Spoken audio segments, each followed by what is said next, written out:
And welcome to Beacon Hills, the podcast that is everything about Teen Wolf. Today we are talking about episode 410, Monstrous. And I think the biggest thing was that the entire fandom had a monstrous list of questions after it was done. I don't think I've ever seen a fandom that had such a big collective case of, huh? than after this episode. Oh, what did you think? I'm annoyed, confused. I just want to throttle somebody. I just want to pretend this season didn't happen, so at this point at least. Uh-huh. Oh, it was a little crazy. However, on good news, this episode aired on Sunday in front of the VMAs, so it was not at the same time as Teen Wolf normally is. It was very, very weird to watch Teen Wolf in the daylight because it was on at 6 p.m. on Sunday here in St. Louis. But even with those handicaps, we still had basically the same ratings. So on Sunday, we got a 0.7 in demo, which is the same as last time.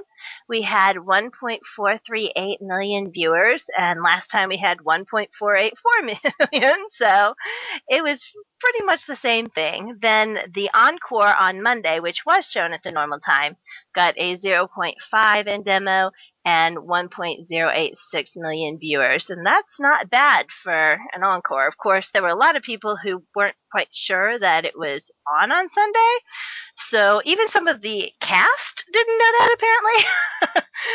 So it was different, to be totally honest. Oh, so we saw Jeff Davis and Ian Stokes team up. The last time that they worked together, I believe, was the Benefactor one. But our director was brand new and probably is going to be a one-off because that's just kind of Teen Wolf. If it's not like Russell or Tim or somebody like that, usually we don't see them much or ever again. So the director's name was J.D. Taylor.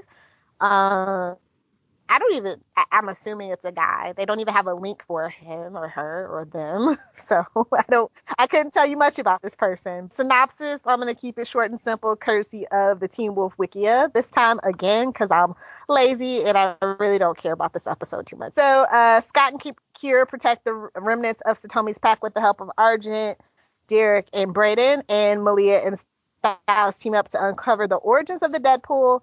Oh, one more thing I need to add, just in case you didn't know, this episode picks up several hours after the end of Perishable, so it's the same night. Yes. I have 23 things that I like, 12 of which are listed.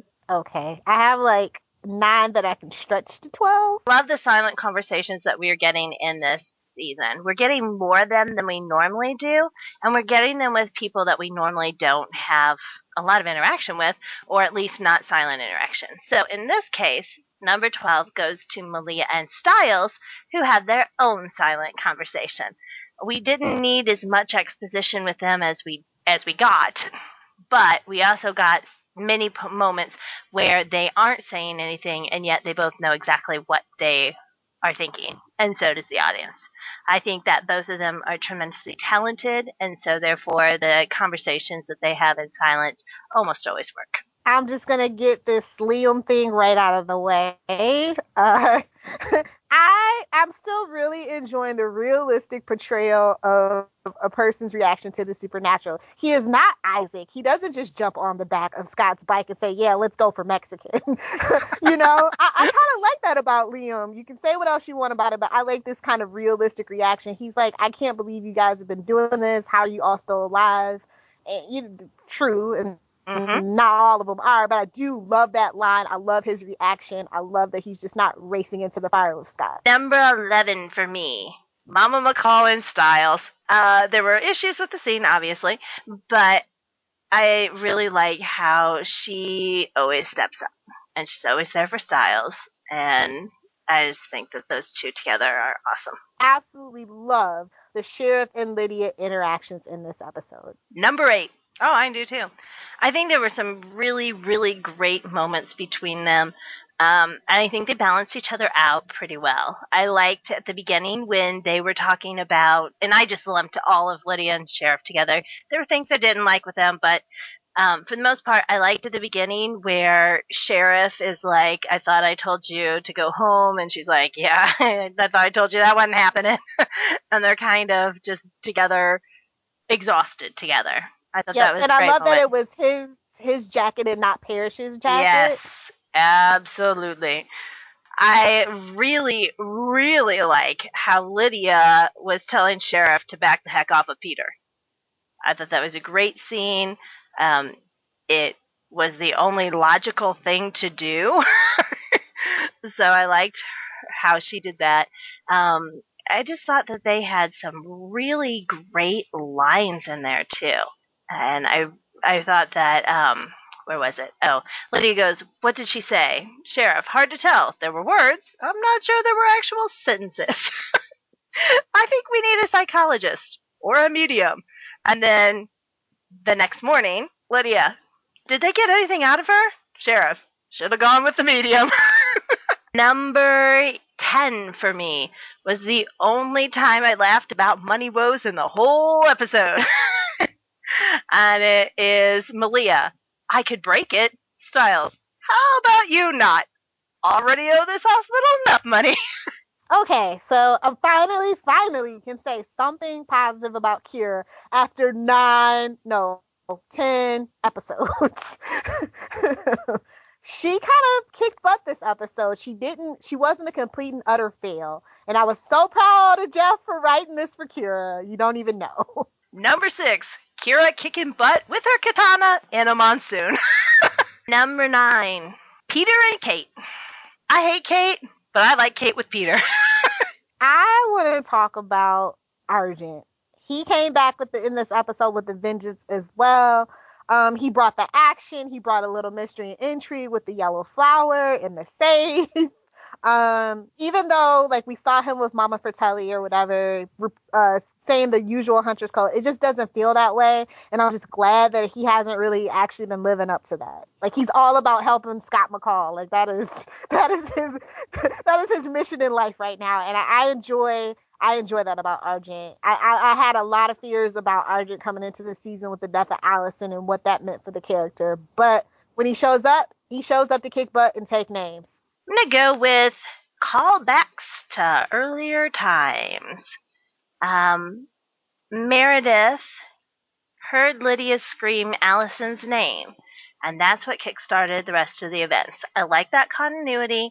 I really like how they have been respected. I mean, I know people are still ticked off that they never saw a funeral, but they really are respecting the characters that died on this show. Oh, Styles and Malia, detective partners, and smart, practical Malia. Wow. She out detective Styles this episode. Oh, she absolutely did. 100%. She's the saint of common sense in the Teen Wolf universe. And she's the best thing about this episode. I was actually watching this episode, this last rewatch I just did today with my friend who's never seen a single episode of Teen Wolf. And he just absolutely loved Malia. And he was like, are you confused? And I'm like, yeah, don't worry. It's a side effect of Teen Wolf. Yeah, it's pretty sad when the people who've watched all episodes more than once are just as confused as the person who this was their first one. Yep, I was just doing a test, and I'm like, okay, good, it's not just me. All right, number 7 for me, Derek's speech. He is just so much more improved now that he's a human. So I thought it was the perfect time. He's rallying the troops. He feels like the general of Teen Wolf at this point, which used to be Argent's role. And I just think that this is a good look on Derek. Yeah, I couldn't agree more about that, actually. It was kind of a criminal underuse of Tyler Hoechlin, but, I'll take what I can get where I can get it. And he was winning a fight. They were holding their own. It was pretty much a draw at that point. I absolutely loved the flashback. Now, the flashback is riddled with issues, but it was a flashback about Peter and the fire. And they're trying to give us information, even though it screws up the whole story.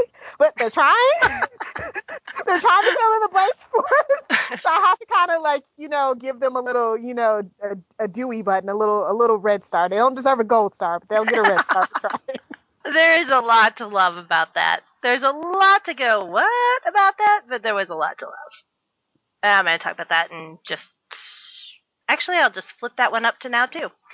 Meredith and Peter as a whole, I really liked.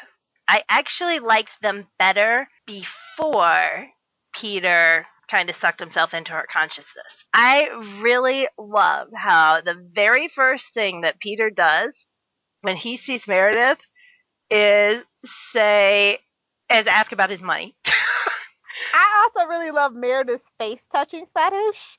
It's just so Meredith. Awesome acting choice.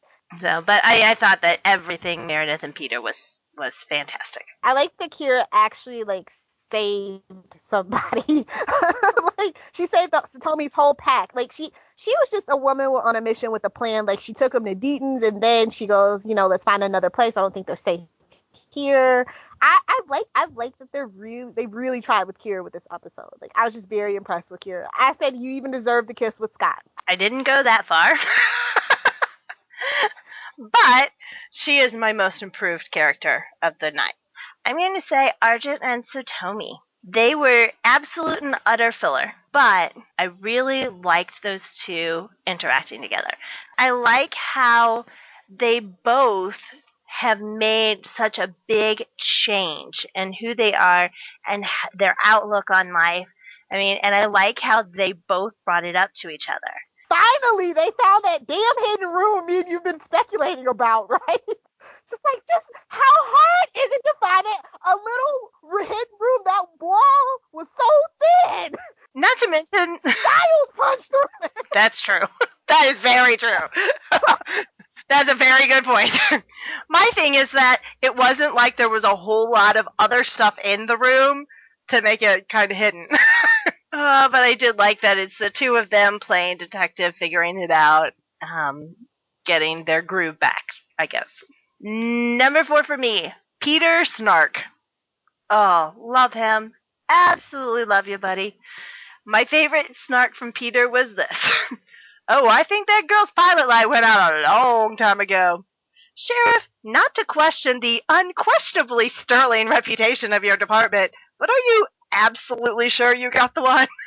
I like the humor break of the episode where it's Styles and Malia calling Lydia and saying, how do you stop it? And she's like, is there a monitor? There's nothing. And Styles is just freaking out. And they also kind of tell us why she had $500. They just slipped that right on in there. That is my number 3.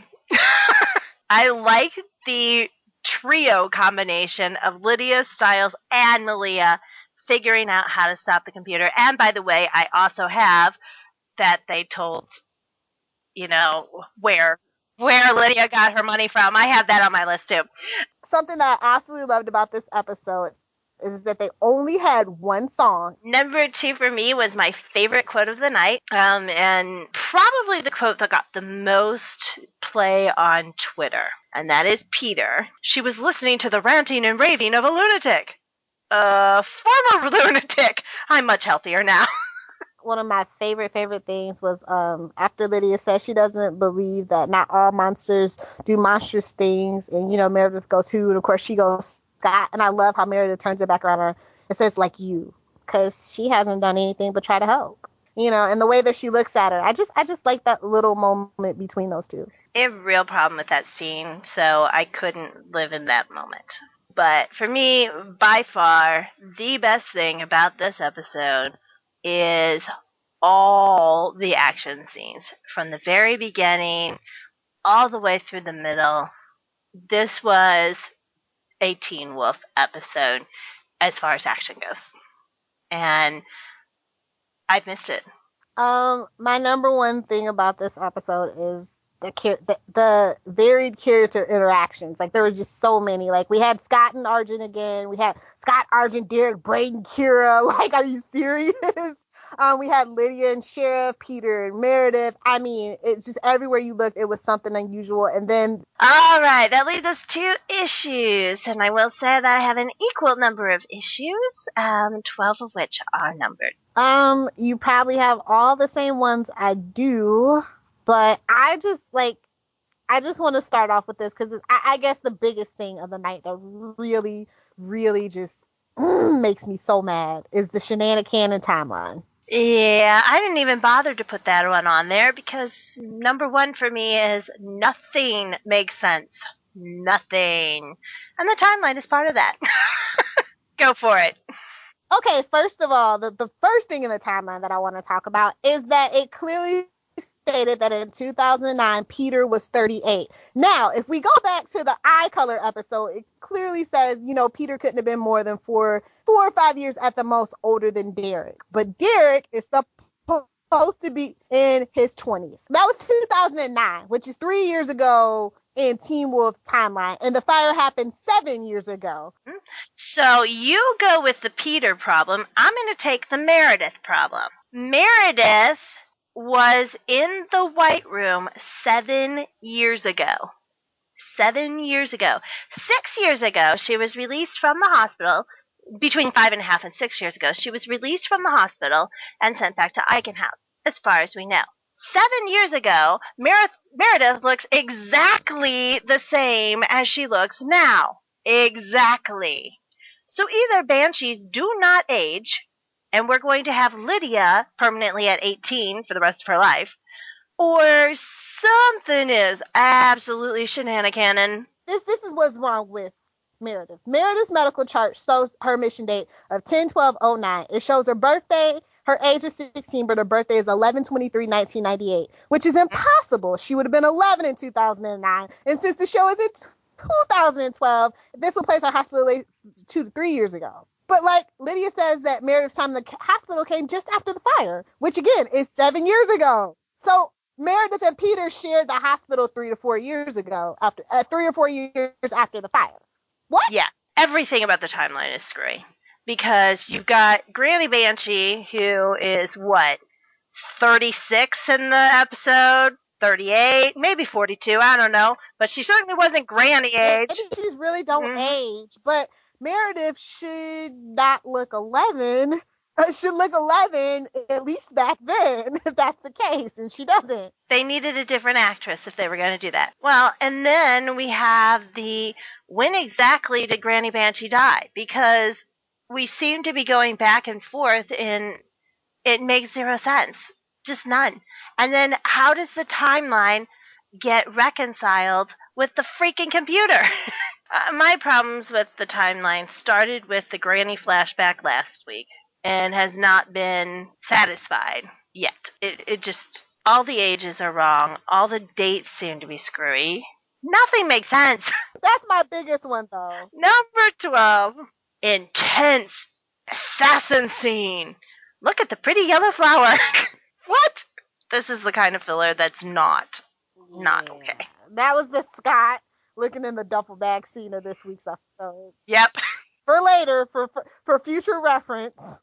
Oh yeah, in the finale it'll be important again, or important period, because it wasn't important this time. Well, it was to get him to the vault to have that confrontation with Brett. I want to talk about Peter and Kate. Like, I don't buy this partnership at all.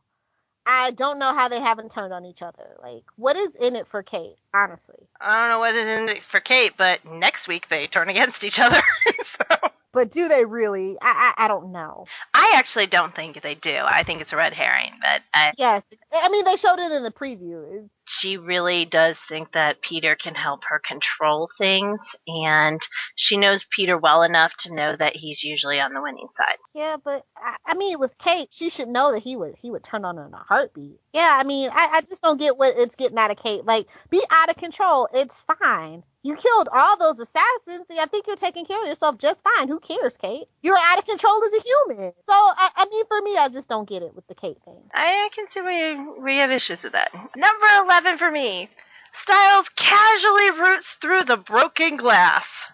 Really? He fully palms the broken glass for an episode where apparently somebody punching you in the jaw leads to concussion even though there's no bruising. How in the world did he not cut his hand all the way open? It was just... Okay, since you brought it up, I actually wasn't going to bring it up, but since you brought it up, and it's not on your numbered list, I guess the makeup lady got a vacation. Yep. Yep. Some things that needed to be bruised and shaded, and they also added special effects to something where they could have done it with makeup easily and a few quick shots for camera work. I just feel like that's something in the budget that, we should be more conscious about, especially with all these new characters and extras when we really don't need them. Just saying. Oh, I agree. And, I also think that if you were shot with arrows, shot with bullets, shot with both anything, really, there probably should be more to it than, oh, there's a little spot of blood on your jacket. Number 10 for me is the money woes line that fell flat. Mama McCall, the doctor said you're not leaving without a CT scan. Styles, we still haven't paid for the last one. Who the hell locked the door and unlocked the door? It was not Melissa. You can't tell me it was Melissa. It was Magic. Was it Meredith? Is it something we should be on the lookout for season 5? It was so damn distracting. Number 9, that is exactly where I'm at. I'll raise you one though. For me, it is Style and Malia's super awkward scene as a whole, complete with ghost shipper. We don't have enough shipping in this show.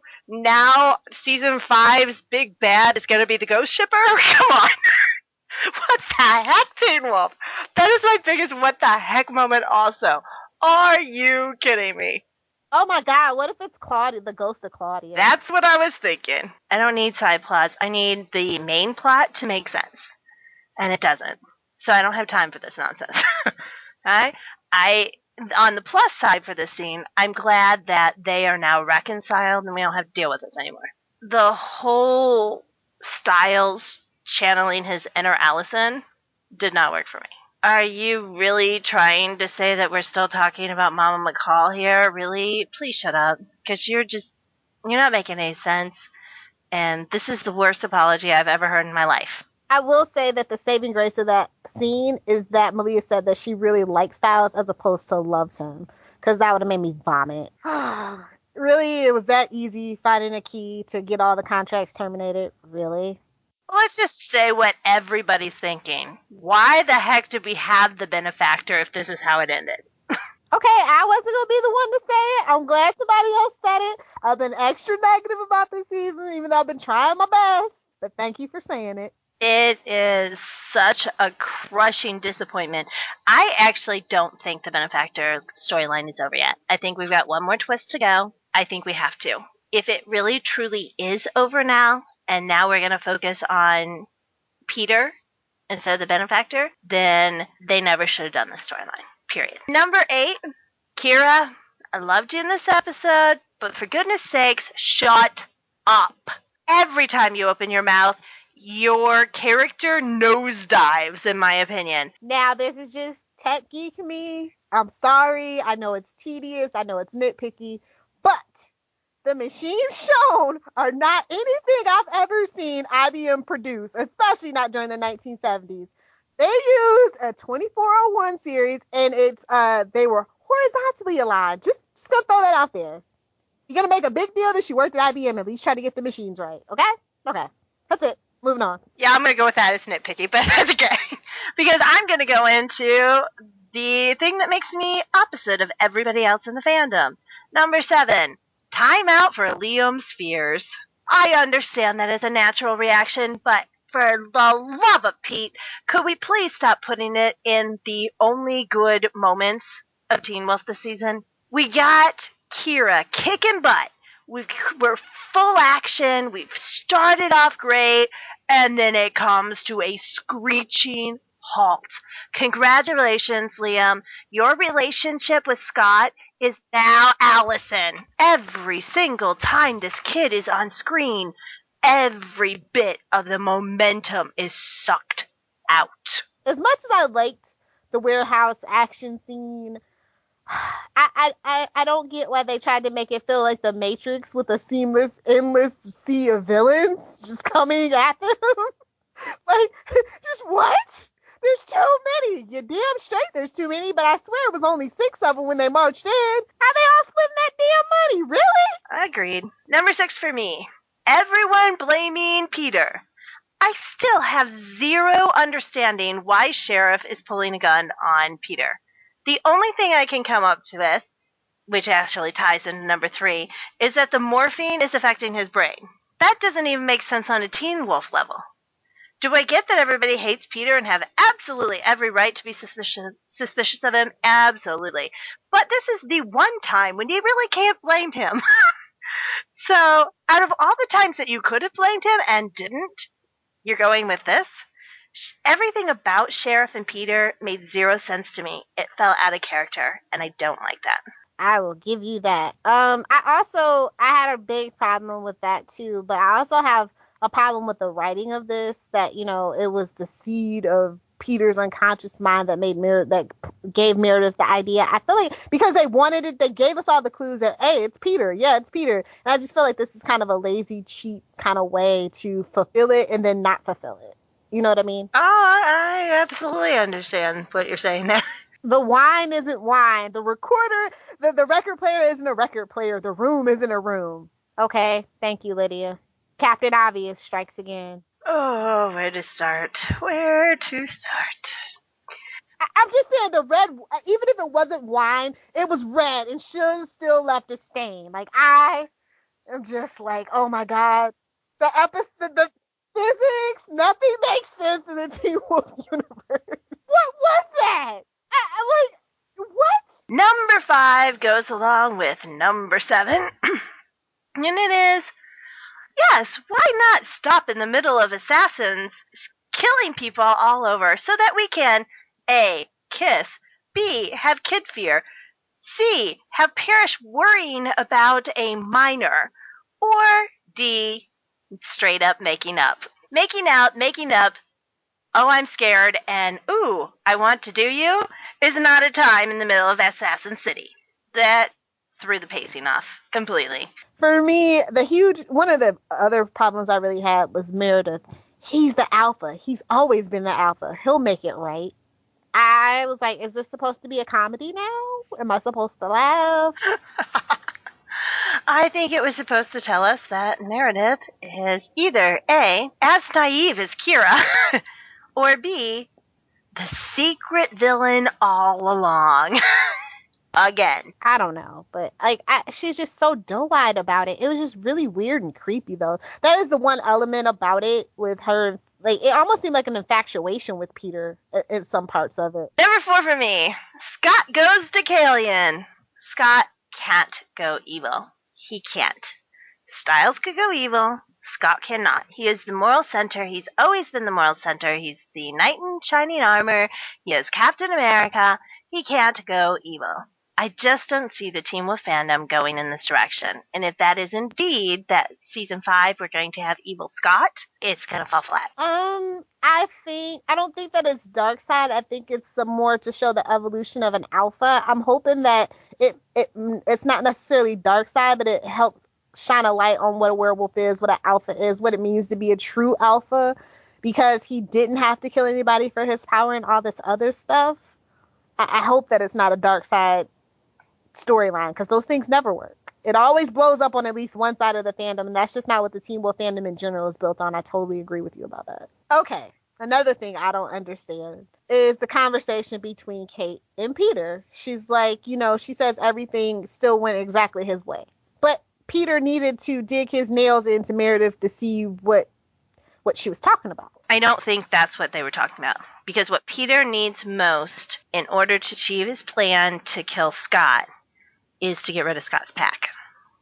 But that didn't happen. And it didn't happen. So it doesn't make sense that they are saying that that's happening unless they know something that we don't.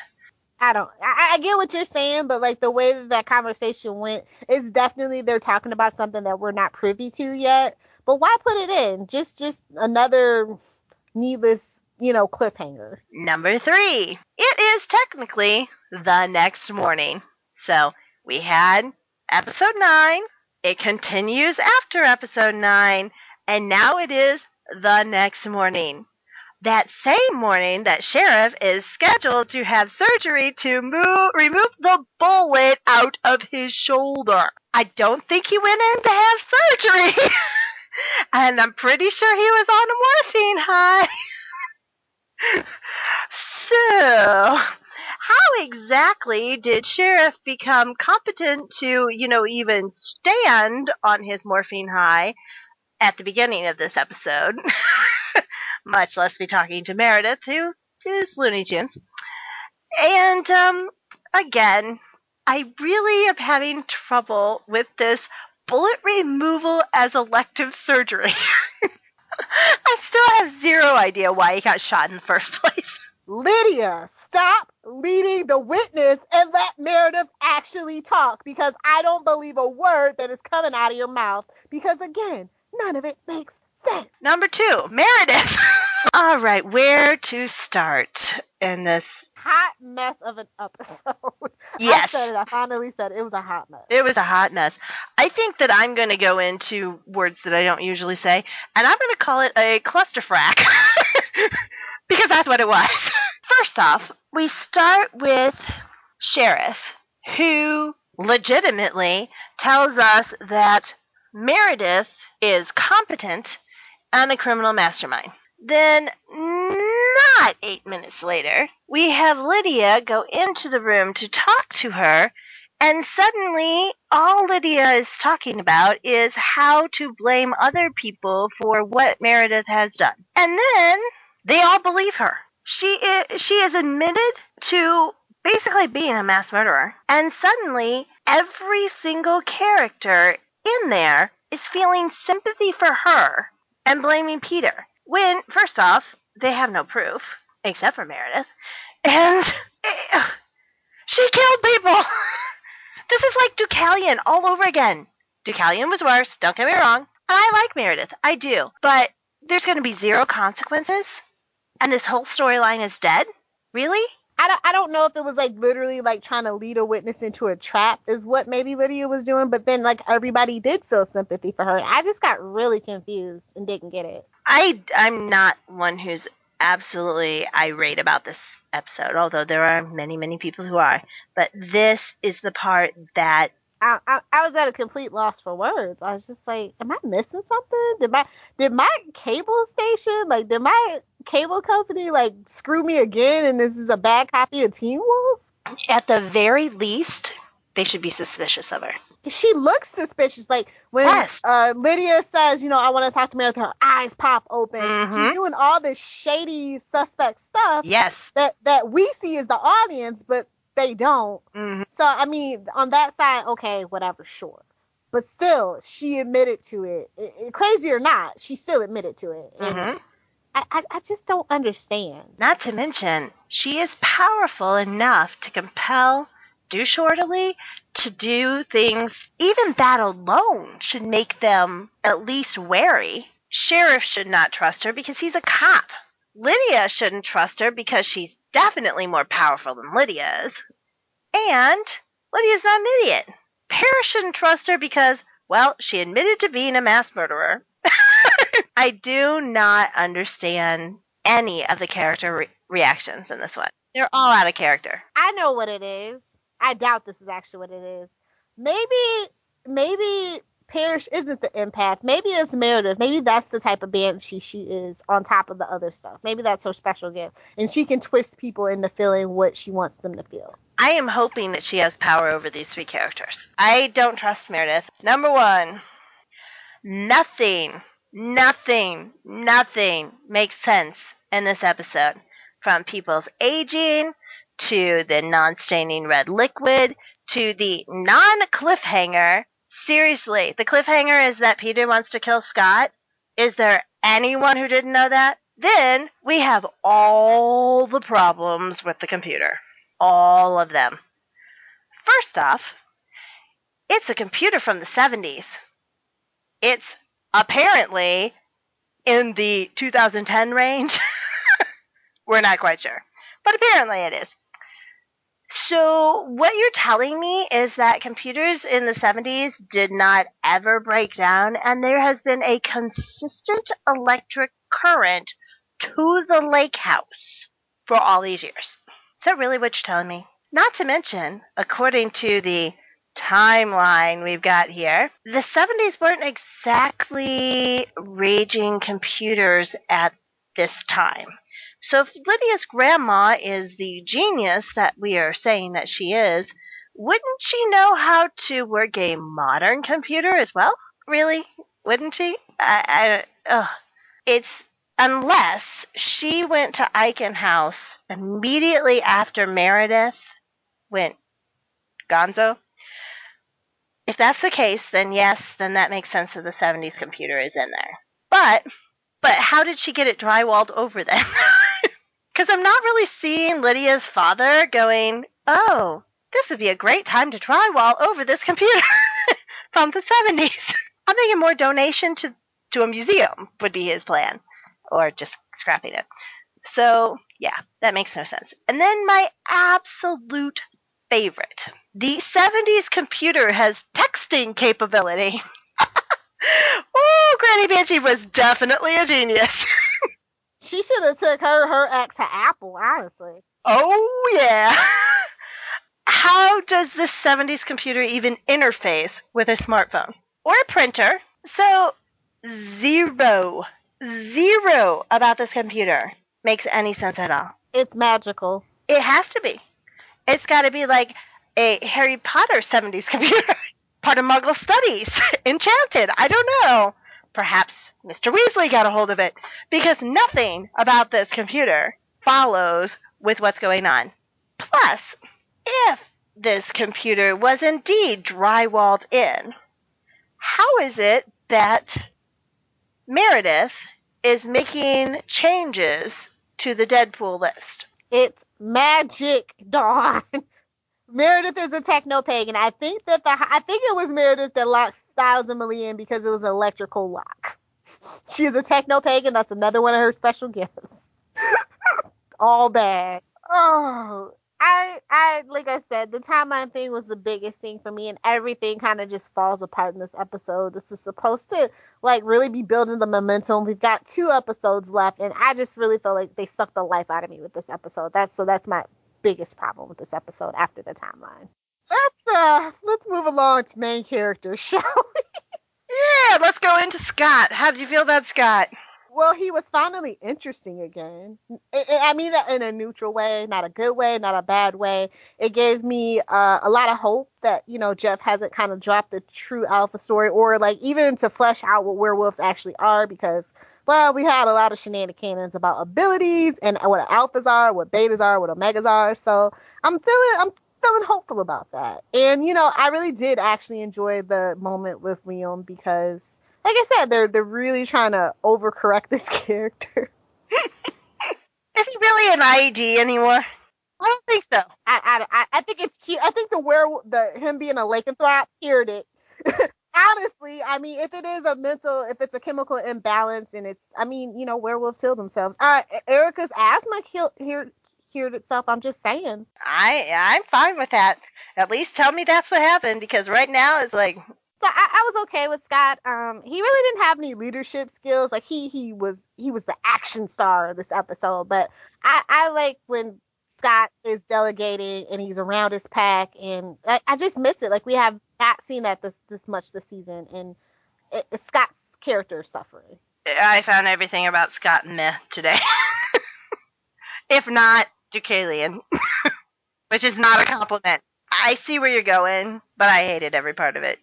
Except for the action. Go action. Giles!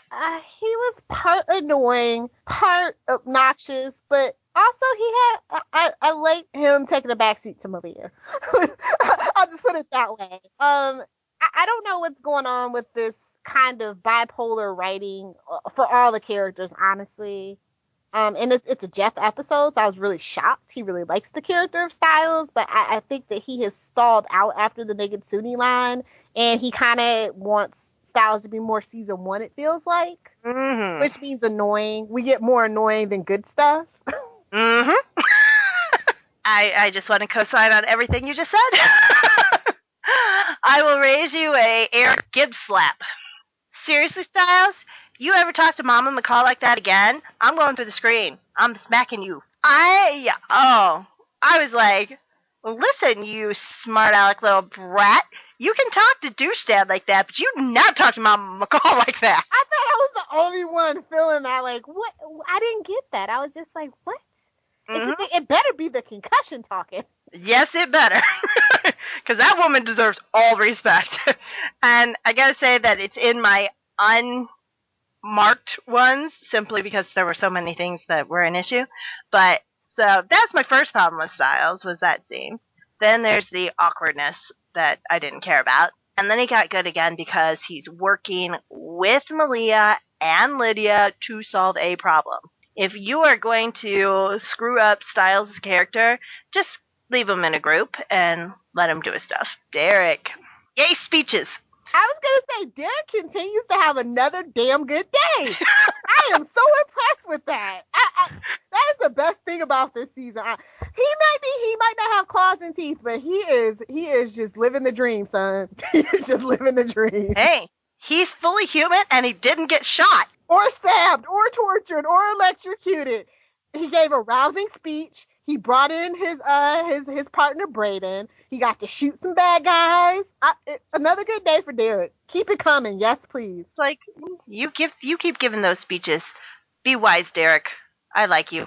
He's about two more episodes away from being full on Yoda. Just saying. Or dead. Yeah, right. So, all right, Miss Lydia. I appreciated Holland's intensity. I just didn't appreciate the material supplied to her because it left me scratching my head. Mm-hmm. That's the best way that I can put it. You sucked as much as Styles. Ouch. That's where I'm going. Not in acting, obviously, and Dylan didn't suck in acting either. I can't remember Lydia being more out of character than when she knew that Aiden was a alpha and was still screwing him on Coach's desk in front of an open window, which I guess may be in character with her, but it just that's probably the last time that I've been as frustrated, with Lydia. And really, her scenes with Sheriff saved it, but nothing else made sense. I mean, I like the actual chemistry between the actress that plays Meredith and Holland.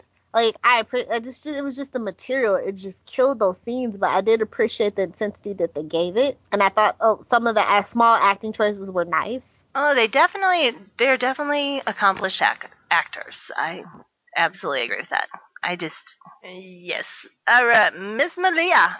The bright spot of the episode when she wasn't in that weird, awkward, apologizing scene with Styles. I absolutely loved her comic relief, her no-nonsense approach to things. Keep it up. I love how she's like, let's just break the door, let's just break the bottle, let's just break the wall. Like, Malia was in a, let's Wreck-It Ralph mode. She was the smartest person in the episode, so she automatically gets kudos for that. And I like how for as much as I hated that scene, I like how she wasn't emo angsty about it. She was awkward, and Malia is awkward. And so as much as it didn't ring as much true for Styles with me, I like how she doesn't throw a fit. She's just like, this is where I'm at. Take me or leave me. I wish they would write more female characters like that, honestly. Yes. Yes. Ugh. So Malia was a bright spot, but not enough to even shine the teensiest light in the darkness of this episode. She was a firefly's butt. Since we're obsessed with fireflies on this show. All right, Miss Kira. Oh my gosh. Finally, they give Kira some action. She actually holds her own. She saves people. Sure, she managed to kiss Scott, but hey, she was watching her mom being a dutiful daughter and being a kick-butt female warrior. So, I'll give you that, Kira. I will give you that. 2 thumbs up. Keep it coming. Secondary characters, who do you want to talk about? We already kind of talked about Meredith. We kind of talked about Peter and Kate. There was no Deaton, even though we got the veterinarian hospital. I'm thankful for that, though. We didn't have time for Deaton's shenanigans. Satomi. Yeah, buddy. She is actually my bright spot in this episode. You're in it one scene?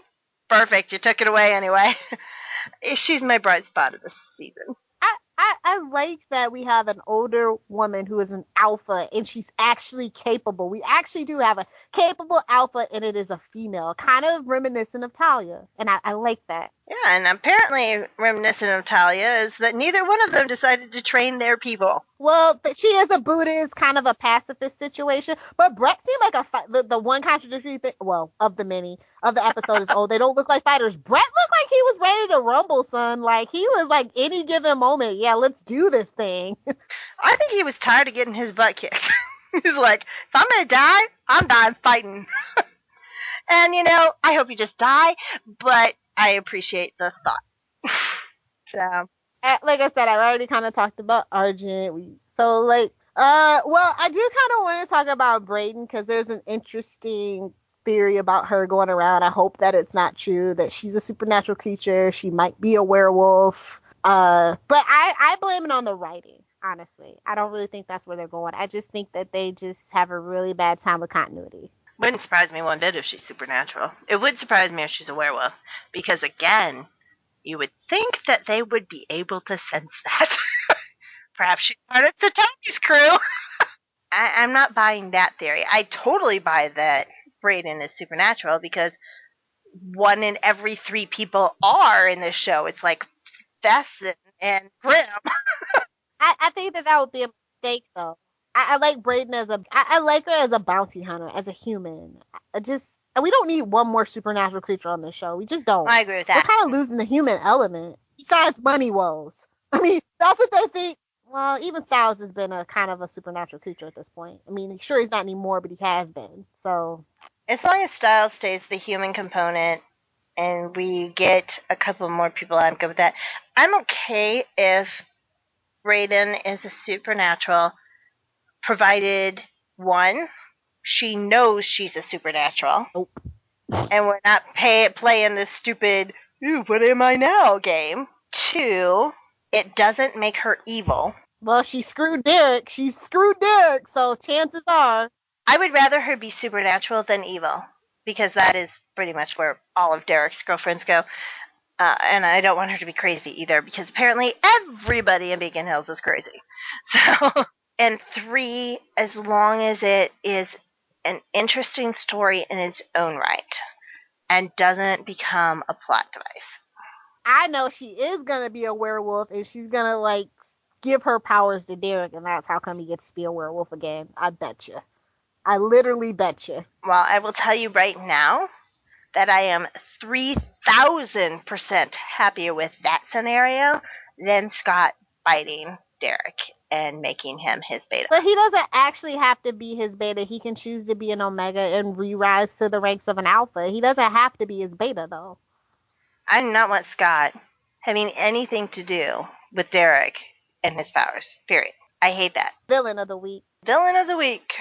The computer. Oh, joy. The computer, Meredith, Peter, Kate, the SWAT team, the Yellow Wolfsbane, because we all like to pretend like that didn't happen, at least on this podcast. Season progression. The season ended, apparently. It ended with a whimper. Well, it started with a whimper, too, so that's never good. Mm-hmm. Season progression. Let's see. We supposedly have the benefactor thing all wrapped up. Well, we stopped the Deadpool. Stop the Deadpool, supposedly. And that's... The benefactor is a computer, supposedly. Peter wants to kill Scott. Duh. Yeah. Per usual. Styles and Malia are good again, because I know people care about that. And Meredith's not dead. And money woes are still a big deal. Okay. What grade did you give this one? This is another C-, almost a D+. It depends. I'm in a good mood right now, so C-. I originally had C- on there. And then I rewatched the episode. And now it is a D. See, you watched it 4 times. I've only watched it twice. Had I been forced to watch it 4 times, it would probably be an F, to be all honest. I actually had 2 grades written for it. When I look at it as an actual episode in a Mytharc show and being the 10th episode, it is a D-. When I look at it as a metasode, this is how I'm going to describe it.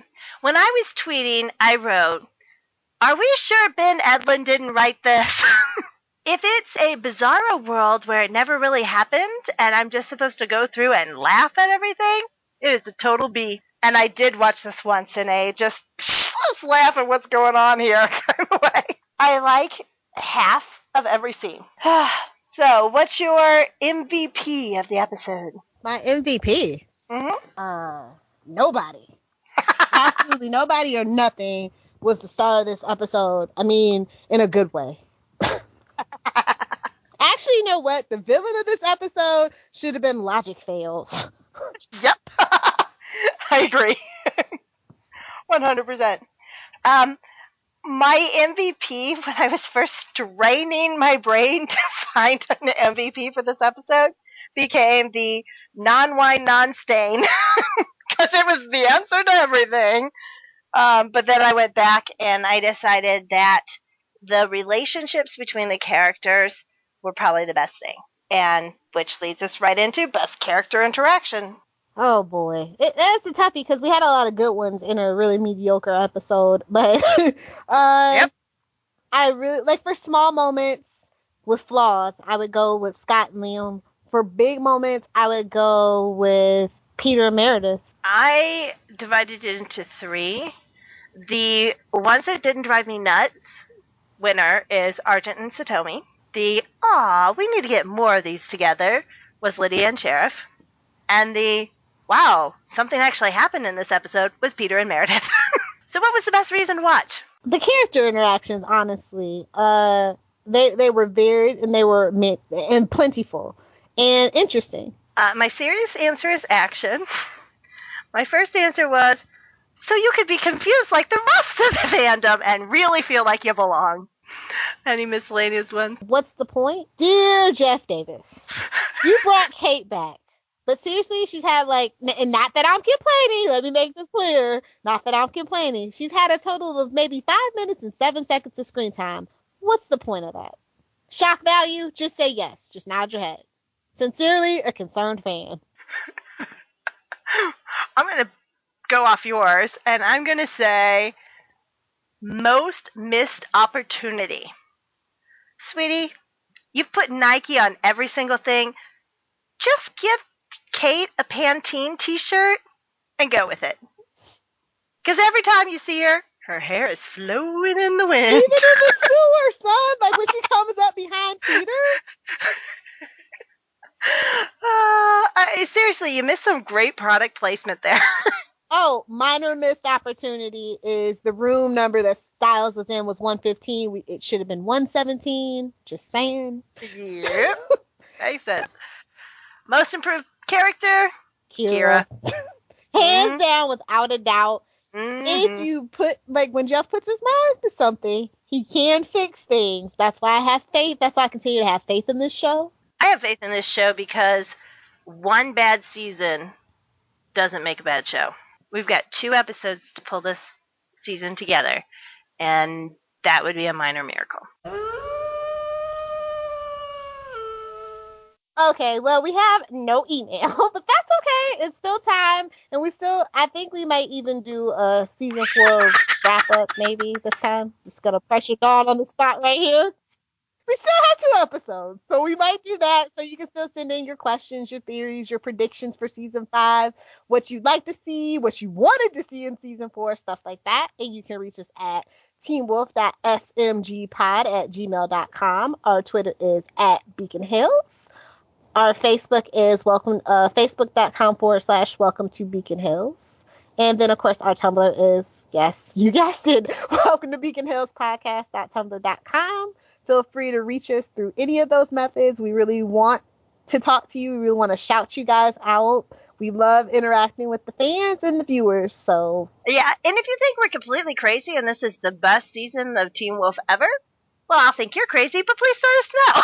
Be sure to check out SouthgateMediaGroup.com to find out all the crazy, wonderful podcasts that we have. There's literally something for everybody. Like Pinterest, guess what? We got a podcast for that. You like Star Wars? Guess what? We definitely have a podcast for that. So, literally from and A some to of your Z, favorite summer something for shows, like everybody. The Strain, we have a podcast for. So check it out. Lots of different options. So where can we find you on Well, you Twitter, can find me Dawn? at Dawn1. That's at DAHNE1.